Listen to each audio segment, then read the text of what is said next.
Buenos días, hermanos, que el Señor les bendiga. Es un gusto poder estar de nuevo con ustedes en la escuela dominical. Y vamos a seguir con nuestra clase. Vamos a tener muchas clases con respecto a Apocalipsis porque tenemos que, no hay otra forma de avanzar sino que de a poquitito. Así que vamos a comenzar con esta clase de Apocalipsis, lección 14a, pero antes vamos a tener un momento de oración. Así que les pido que cierren sus ojos, inclinen sus cabezas. Padre Santo, damos gracias, Señor, por el privilegio de poder estar conectado de esta manera y también, Señor, por la presencia suya para esta clase.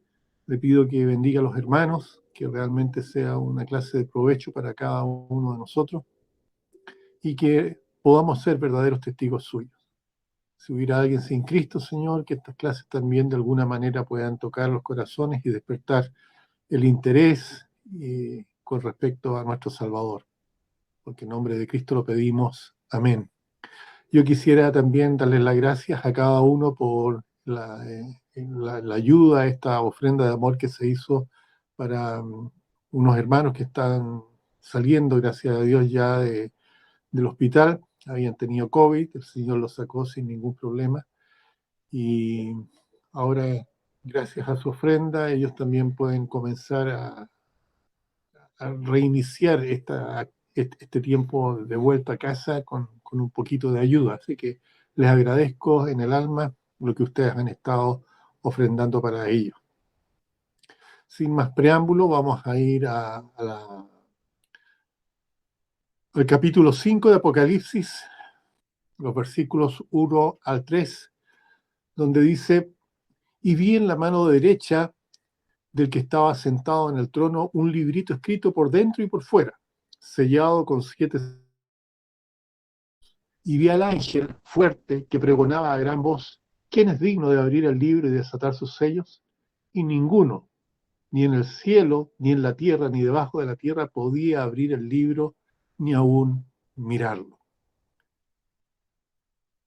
Una, una de las cosas peculiares de la Biblia es que habla acerca de cosas que el hombre nunca ha visto, y lo habla de una manera totalmente natural, de la misma forma que lo hace de las cosas de la vida diaria.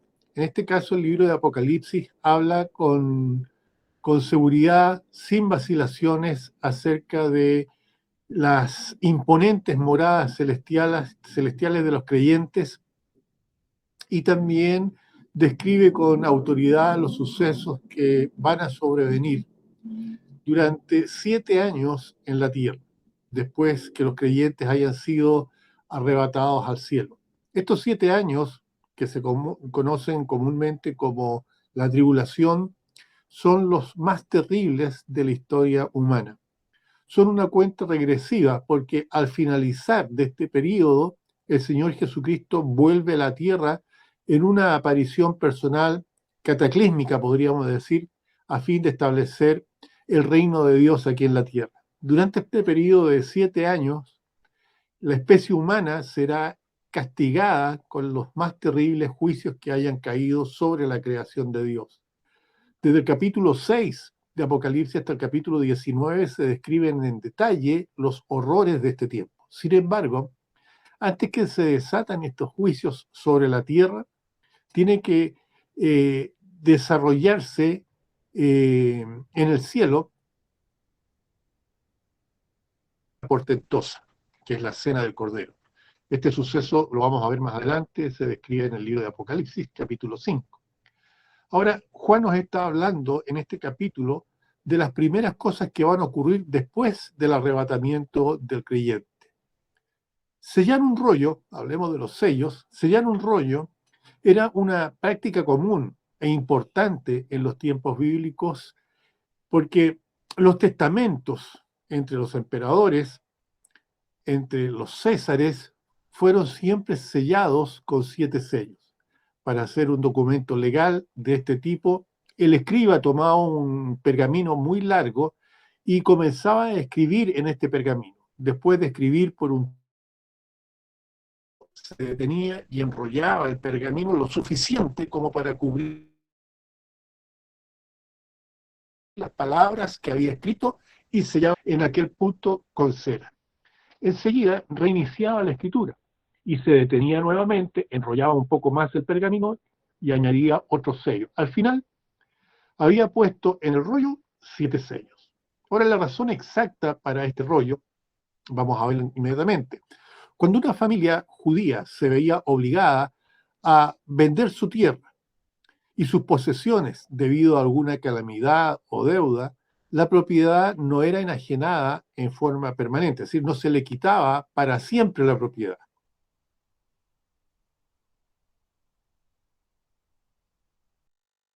Adecuado que cumpliera con los requisitos de la reclamación, el que había adquirido la propiedad se había dado a devolver la posesión original. La mayor parte del libro de Apocalipsis habla de un rollo sellado con 7 sellos y de su misterioso contenido. Ahora, es muy importante que comprendamos el significado de este contenido. El contenido del rollo es la enajenación a Satanás. En otras palabras, se le va a quitar a Satanás la herencia primitiva del hombre. Cuando Dios creó a Adán y Eva, el dominio sobre la tierra. El hombre era soberano sobre todo el planeta Tierra. Sin embargo, cuando Adán desobedeció a Dios, obedeciendo en su lugar a Satanás, entregó oficialmente en favor de Satanás la autoridad de gobernar al mundo. De esta manera,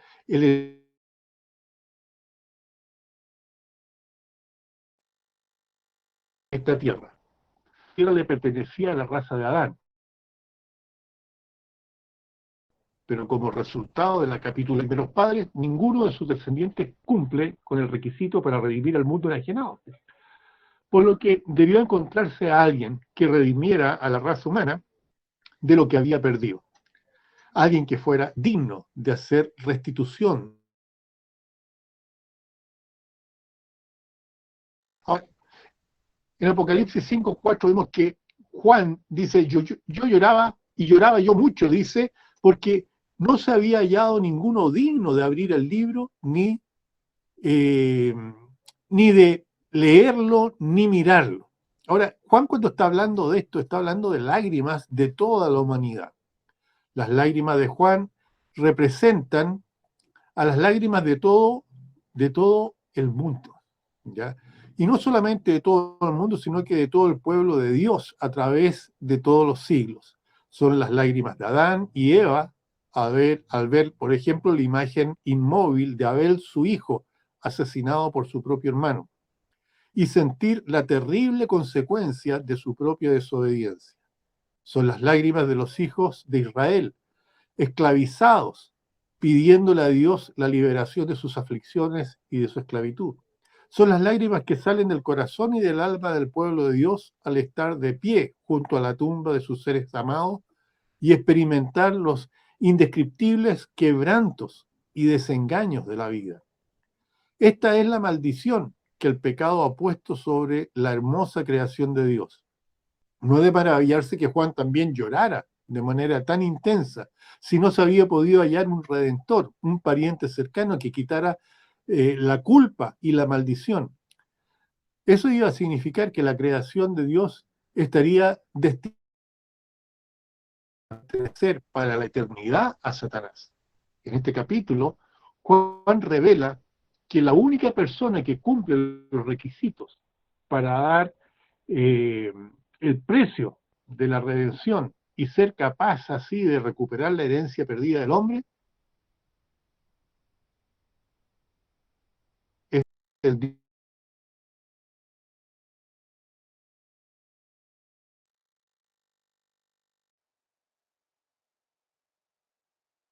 que está azotando el mundo.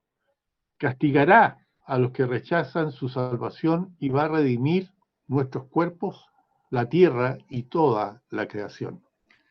Vamos a empezar ahora a ver una introducción a la tribulación.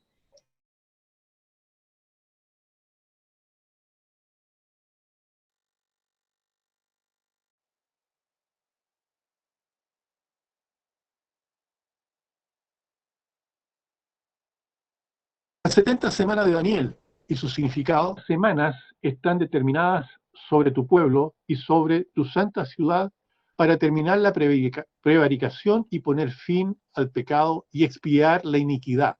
para traer la justicia perdurable y sellar la visión y la profecía. Ya, si ustedes se fijan ahí aparece un diagrama, y en este diagrama podemos ver nosotros estas 70 semanas. ¿Ya? Yo quisiera explicarles un poquitito. Ahí dice, la primera parte de las 70 semanas de Daniel dice, el decreto para restaurar los muros.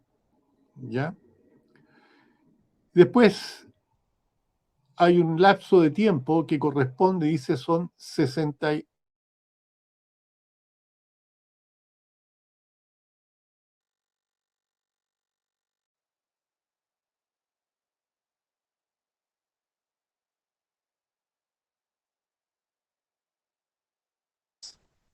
Y después viene, en este lapso, entre la muerte del Mesías,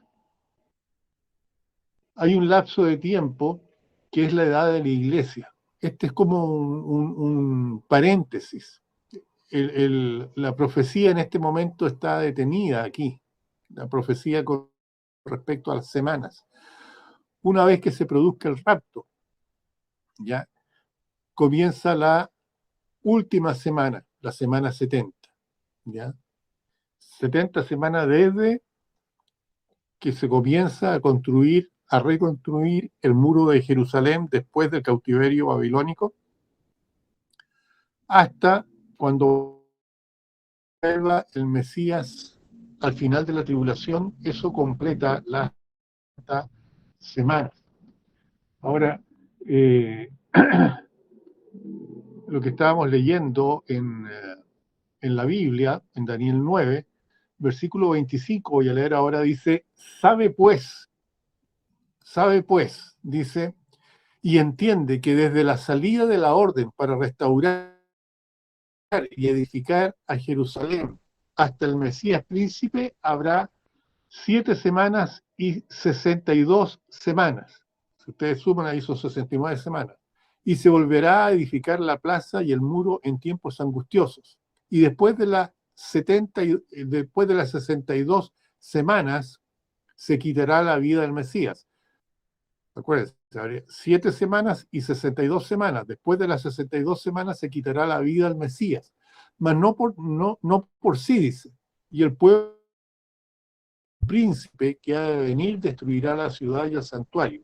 Y su fin será con inundación, y hasta el fin de la guerra durarán las devastaciones.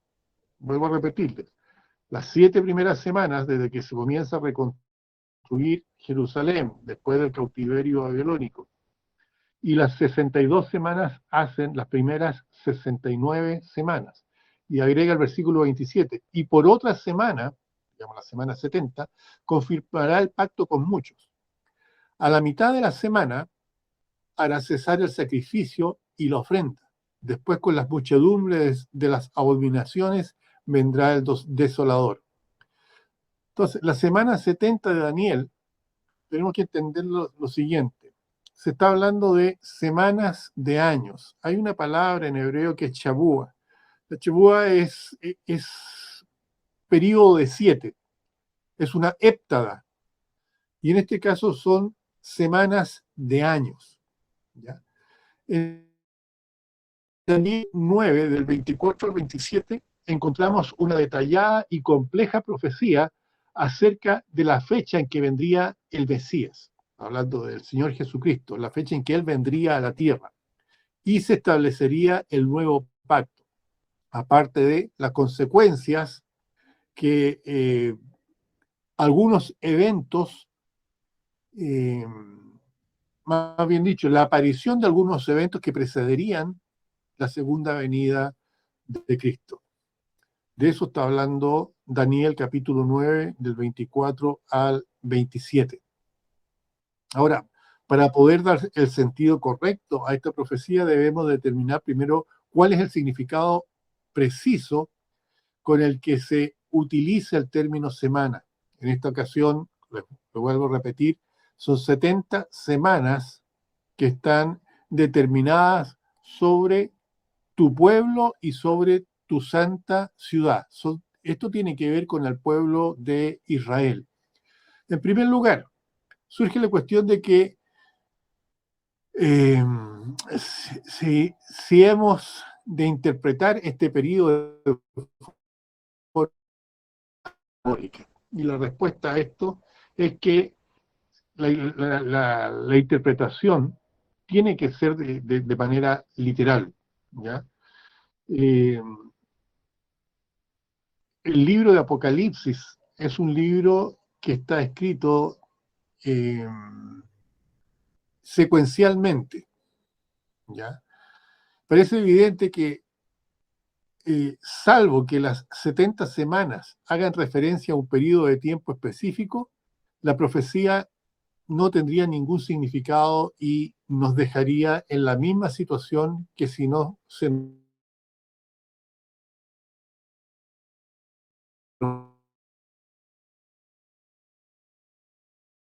semana. Normalmente nosotros diríamos que se refiere a un periodo de 7 días, ¿ya? Con lo que nos darían 70 semanas. Eso equivaldría a 490 días. Sin embargo, tenemos que tener en cuenta que la Biblia, en este caso, está hablando de semanas de años, ¿ya? Por ejemplo, cada 7 años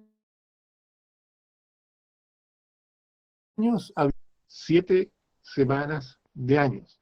Y estas 7 semanas de años, esta chabúa que les hablaba en un momento atrás, conducían al año de jubileo. Los judíos estaban totalmente familiarizados con este concepto de semanas de años. Para ellos era algo tan normal como que unas 7 días o bien se estuviese hablando de semanas de 7 años. Al fin y al cabo, para designar la palabra semana era Shavuot, una héptada, hecho de 7. Ya esa es la idea. Por otro lado, también era frecuente que Dios asociara los días con los años. Por ejemplo, los israelíes en el desierto conforme a los 40 espías, reconocieron la tierra prometida. Eso lo podemos ver ahí en Números 14:34. También al profeta Ezequiel se le mandó acostarse de una forma concreta durante determinados días que simbolizaban años concretos. Ahí en Ezequiel 4, del 4 al 6. Por lo tanto, creemos que aquí estas 70 semanas, no cabe duda que son semanas de años, y estamos hablando de un total de 490 años, no días. ¿Cuándo comienzan las 70 semanas? Uno de los aspectos cruciales para entender correctamente la profecía de las 70 semanas consiste en determinar cuándo iba a comenzar ese periodo. Notemos lo que Gabriel le dijo a Daniel. Él le dijo: sabe pues y entiende que desde la salida de la orden para restaurar y edificar Jerusalén hasta el Mesías príncipe habrá 7 semanas y 62 semanas. Daniel 9:25. Según esto, debemos comenzar a contar las 70 semanas a partir de la salida de la orden para restaurar y edificar a Jerusalén. Ahora bien, ¿cuándo tuvo lugar esto? En primer lugar, es importante señalar que Jerusalén fue restaurada tal como apuntaba esta profecía. Esto se produjo como consecuencia de un decreto de Artajerjes que aparece ahí en Nehemías 2, del 1 al 8. Tenemos también la fecha exacta. Sucedió en el mes de Nisán, en el año 20 del rey Artajerjes. Es importante no confundir este decreto de Artajerjes con uno anterior de Ciro, en el que se permitió y se promovió la reedificación del templo en Jerusalén. Eso aparece en Esdras 1, del 1 al 4, y también Esdras 6, del 3 al 5. Notemos que el decreto de Ciro no dice nada acerca de la restauración de la ciudad. Por otro lado, vemos en el relato de Nehemías que la restauración de la ciudad de Jerusalén se llevó a cabo en tiempos angustiosos, tal como había sido anunciado a Daniel. Para calcular la fecha del edicto de Artajerjes, los expertos nos dicen que el año de la coronación de este rey es uno de los datos más precisos de la antigüedad, habiendo sido fijado en el año 465 a.C. Por lo tanto, si el edicto fue firmado en el mes de Nisan, en el año 20 de Artajerjes, tal como dice Nehemías 2.1, esto nos lleva a establecer el año 445 a.C., exactamente en el mes de marzo, como fecha de la que tenemos que comenzar a contar estas 70 semanas. Ahora, el fin de las primeras 69 semanas. Las 70 semanas están divididas en dos bloques principales. Uno de 69 semanas y el otro de una semana. No olvidemos nunca que estamos hablando de semanas de año. A su vez, la primera parte está dividida a su vez en dos partes. Dice que habrá 7 semanas y 62 semanas. Eso nuevamente Daniel 9:25. Lo cierto es que no podemos ofrecer una explicación razonable para esa última división. Ahora, en cuanto al primer periodo, estas 69 semanas de años equivaldrían a 483 años. Y se nos dice que duraría hasta el Mesías príncipe, cuando, comillas, se quitará la vida al Mesías, mas no por sí. Eso es lo que nos dice la Biblia. Ahora tenemos que determinar la fecha exacta en que Cristo murió, para lo que el Nuevo Testamento nos ofrece algunos datos que son de mucha ayuda. Sabemos que el Señor comenzó su ministerio público en el año 15 del imperio de Tiberio César, siendo gobernador de Judea Poncio Pilato, y Herodes, tetrarca de Galilea, y su hermano Felipe era tetrarca de Iturea y de la provincia de Traconite, y Lisanias, tetrarca de Albinia, y siendo sumo sacerdote Anás y Caifás, es lo que nos dice Lucas capítulo 3, versículos 1 y 2. Con todos estos datos, los historiadores no tienen problemas para fijar la fecha en el año 29 después de Cristo. Si tenemos en cuenta que el ministerio del Señor duró 3 años y que terminó en la Pascua judía, podemos concluir que la fecha sería el año 32 de nuestra era, concretamente en el mes de abril. Pero ahora nos encontramos con otro problema, porque desde el año 445 a.C., cuando Artajerjes firmó el decreto, hasta el año 32 después de Cristo, cuando murió nuestro Señor, pasaron 477 años y no 483, que serían las 69 semanas. Ahora, ¿qué pasó? Bueno, tenemos que tener en cuenta un detalle importante. Los años bíblicos o proféticos no eran como los nuestros de 365 días, sino que eran de 360. Comprobar esto es fácil, por ejemplo, en el libro de Apocalipsis, las expresiones 42 meses o 1260 días se usan como equivalente. Ustedes pueden verlo ahí en el libro de Apocalipsis, capítulo 11, versículos 2 y 3, y también Apocalipsis 12:6 y 13:5, lo que nos da a entender que los meses eran exactamente de 30 días, por lo que los años son de 360 días. Por lo tanto, si multiplicamos 477 por 365, nos da un total de 174.105 días. Y si este resultado lo dividimos por 360, tendremos los 483 años, que son exactamente los que Daniel había profetizado. Y los pocos días de diferencia que se observan son los que hay desde el mes de Nisan, marzo, cuando se promulgó el decreto de Artajerjes, y los primeros días de abril, cuando el Señor Jesucristo murió en la Pascua del año 32. Así pues, la exactitud de la palabra es asombrosa. Una vez más,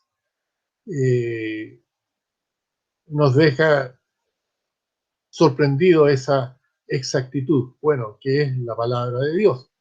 Ahora, para una explicación más detallada, pueden ustedes buscar el libro de Sir Robert Anderson titulado El príncipe que ha de venir, y se explica mucho más en detalle.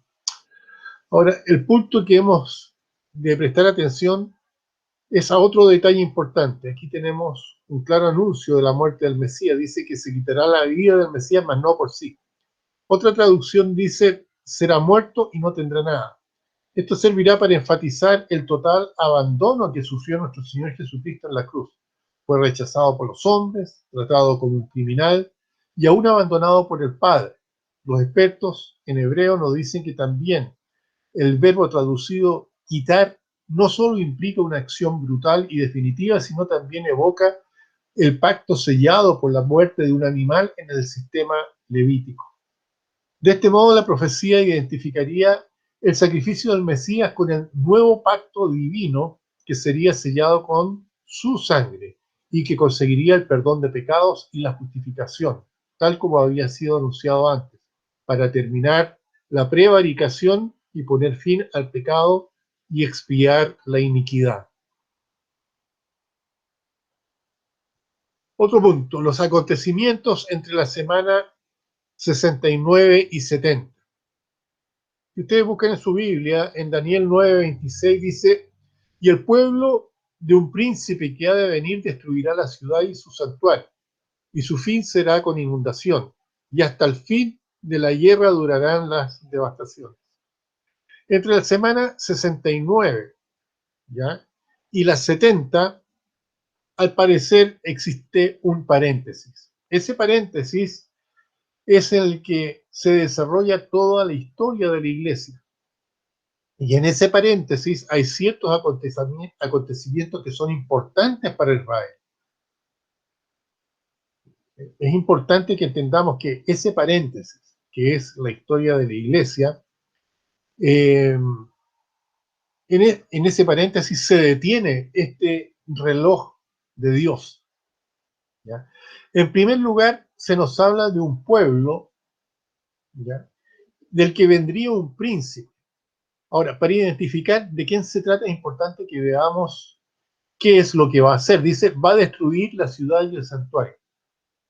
Ahora, podría referirse a la descripción del juicio que vendrá sobre la generación que rechazó al Mesías, ¿no es cierto? Históricamente, el pueblo que históricamente tenemos que entender que el pueblo que asoló, ¿ya?, a Jerusalén, a la ciudad de Jerusalén, destruyó el templo y robó todo lo que había allí, fue el Imperio Romano, y esto sucedió en el año 70 después de Cristo, ¿ya? Por lo tanto, se identifica como ese príncipe a Tito, ¿ya?, quien fue el que destruyó en esa época, en el año 70, tomó Jerusalén y destruyó el templo sin dejar piedra sobre piedra.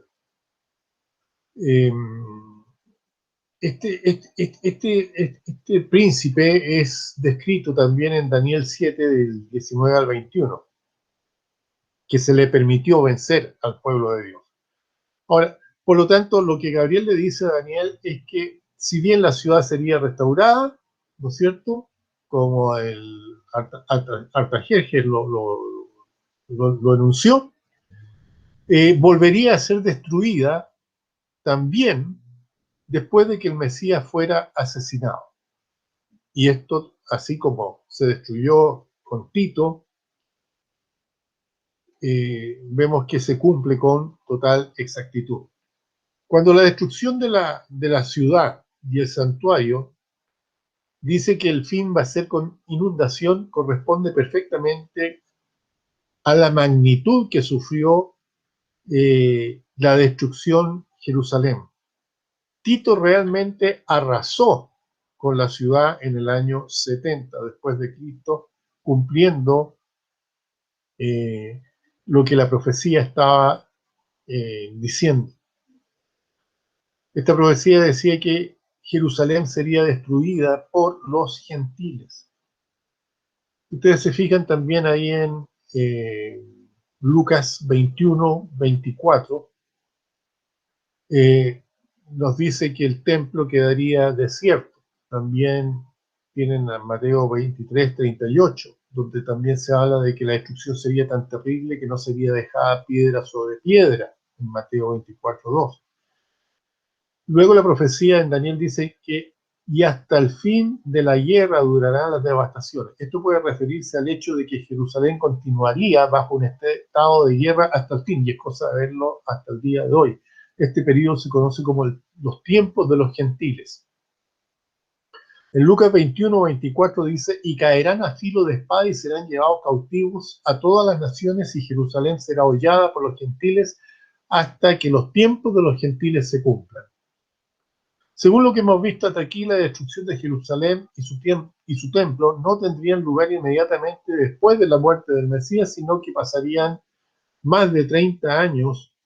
Por lo tanto, la conclusión lógica es que la semana 70, que la semana 69 hasta la semana 70 iba a haber un lapso de tiempo en el que tendrían que ocurrir varias cosas y que el Señor describió como los tiempos de los gentiles, tiempo en el que estamos nosotros también viviendo.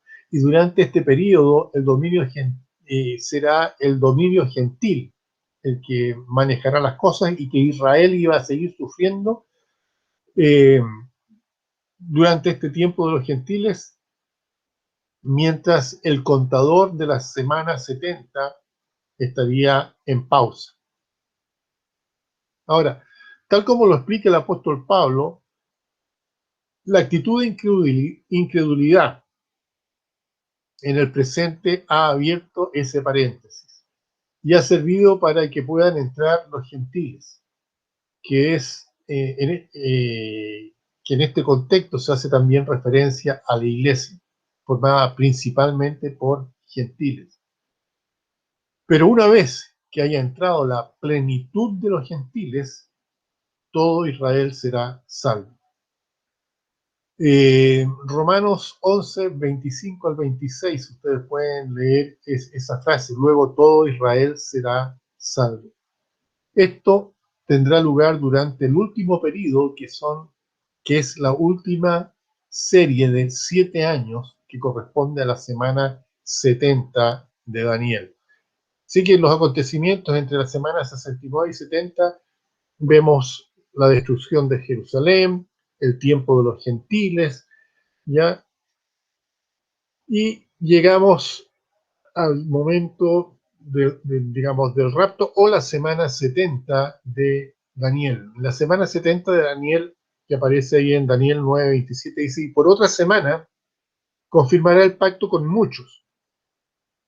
A la mitad de la semana hará cesar el sacrificio y la ofrenda. Después, con la muchedumbre de sus abominaciones, vendrá el desolador hasta que venga la consumación y lo que está determinado se derrame sobre el desolador. Si ustedes se fijan en el diagrama, tenemos la muerte del Mesías, el periodo de la historia de la iglesia, el rapto, y entre el rapto y la última parte de la segunda venida de Cristo antes del milenio, se divide ese tiempo, que es la última semana, la semana 70, en dos periodos de 3 años y medio. ¿Ya?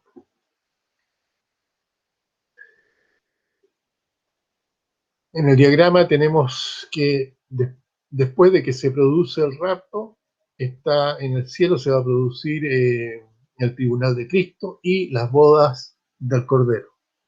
Ahora, cuando se termina el tiempo de los gentiles, comienza esta última semana de la que recién les hablé. Esta última semana queda dividida en dos partes, ¿ya? Dice, a la mitad se hará cesar el sacrificio y la ofrenda. Esto divide la última semana en dos periodos de 3 años y medio. Los primeros 3 años y medio, el texto nos dice que este príncipe que va a aparecer, ¿no es cierto?, va a confirmar el pacto con muchos, ¿ya? En todo caso, ya sea por medio de la diplomacia o la fuerza, el hecho de que Israel va a volver a vivir seguro y en paz en su tierra, podrán reedificar su templo y comenzar, digamos, y comenzar con todo los sacrificios que por tanto tiempo habían estado detenidos. Israel va a volver a ofrecer sacrificios en el templo, en Jerusalén. Notemos también que al comenzar la segunda parte de esta última semana, la semana 70, ese príncipe va a hacer cesar el sacrificio y la ofrenda, lo que implica, ¿ya?, que el templo judío estaba funcionando durante esa primera mitad de la última semana, ya de la semana 70. Hoy en día parece imposible pensar que esto pueda ocurrir, ya que el lugar donde estaba el templo judío está siendo ocupado hoy por la cúpula de la roca, del tercer lugar más sagrado para el Islam. Mahoma afirmaba haber ascendido al cielo desde allí. Ahora, pensar que los judíos puedan quitar a los árabes o a los musulmanes ese lugar sagrado resulta casi impensable. Recordemos que en la actualidad hay alrededor de 1.500.000 personas que profesan, perdón, no 1.500.000, sino que 1.500 millones de personas que profesan la religión musulmana en el mundo, frente a 14 millones de judíos repartidos alrededor del mundo. Así la diferencia es bastante abrumadora. En esas circunstancias es difícil saber cómo ese príncipe que ha de venir va a convencer a los musulmanes de que cedan el lugar que actualmente ocupa la cúpula de la roca para que sus odiados vecinos judíos construyan allí su templo. En todo caso, parece que va a confirmar este pacto con muchos, lo que parece apuntar a que tratarán no solo con judíos y musulmanes, sino que también con muchas otras naciones. Los últimos 3 años y medio. Al comenzar la segunda parte de la segunda semana, este príncipe que ha de venir no se conformará con solo disfrutar la fama que le proporcionan sus grandes logros políticos, sino que asumirá también el poder religioso. Para esto, va a hacer cesar los sacrificios en el templo. Ya dice, a la mitad de la semana hará cesar el sacrificio y la ofrenda, y también obligará al mundo a que le adore como si fuera Dios. ¿Ya? Esto fue anunciado por el apóstol Pablo ahí en 2 Tesalonicenses 2:4. Entre paréntesis, en ese momento, en la mitad de la tribulación, en la mitad de la semana 70, Satanás posee al anticristo. ¿Ya? Dice en 2 Tesalonicenses 2:4, dice, el cual, hablando del anticristo, se opone y se levanta contra todo lo que se llama Dios o es objeto de culto, tanto que se sienta en el templo de Dios como Dios, haciéndose pasar por Dios. Es decir, a los 3 años y medio va a suceder este cambio. Recordemos que el libro de Apocalipsis se refiere a estos dos periodos como 42 meses o 1260 días. Esto lo vemos en Apocalipsis 11:2, Apocalipsis 13:5. Y también Daniel lo describe como tiempo, tiempos y medio tiempo, es decir, 2 años y medio. Daniel 7:25. A la mitad de la última semana, el príncipe que ha de venir manifestará su auténtico carácter y sus intenciones. Ya no será el hábil político que va a conseguir acuerdos increíbles, sino que usará su poder para establecer por la fuerza el culto a su propia persona.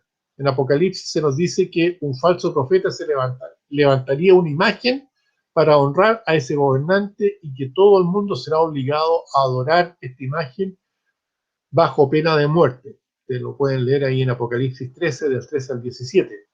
También durante ese periodo, este príncipe descenderá o desencadenará una persecución universal contra el pueblo judío. Fijémonos en lo que está a continuación. Dice, después con la muchedumbre de las abominaciones vendrá el desolador. Puesto que la palabra traducida aquí como muchedumbre significa literalmente alas, este texto puede ser leído también de la siguiente manera. Después, con las alas de las abominaciones vendrá el desolador o la desolación. La idea en todo caso es que será un tiempo de abandono de la ley de Dios, lo que permitirá a este siniestro personaje hacer su aparición sin ninguna oposición. Notemos que su propósito final será desolar a este mundo. Todo esto durará hasta que venga la consumación y lo que está determinado se derrame sobre este desolador. Esto corresponde con lo que Gabriel había anunciado a Daniel que ocurriría al final de la semana 70.